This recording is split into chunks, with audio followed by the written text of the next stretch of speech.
officer हमारो बलमुआ सखी ह कोई ऑफिसर दीना मा शनिचर पी के मारै किंग ऑफिसर दीना मा शनिचर पी के मारै किंग ऑफिसर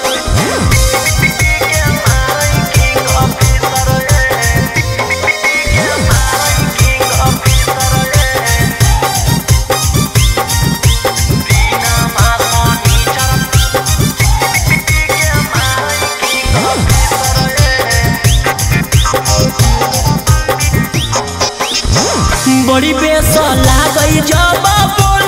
अंग्रेजिया है बड़ी सबक से सजई हम से जिया है बड़ी बेस लागई जब अंग्रेजिया है बड़ी सबक से सजई हम से जिया हे सखी मिलल बेजोड़ हमारा पति ओहे सखी उनका देखिए अगरबत्ती हमारो बलमुआ सखी ह कोई ऑफिसर दीना मा शनिचर पी के मारै किंग ऑफिसर दीना मा शनिचर पी के मारै किंग ऑफिसर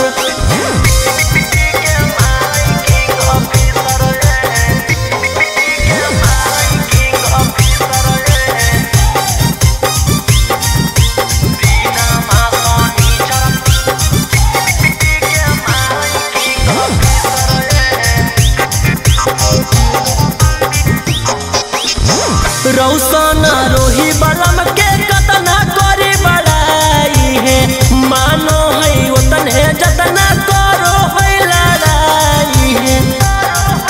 सखी है रौशन रोही बलम के कतना करी बड़ाई है मानो है उतने जतना करो है लड़ाई हे सखी झर के झुलुफिया लगवई टाई ओहे सखी दिलवा मर चाहे गलगदाई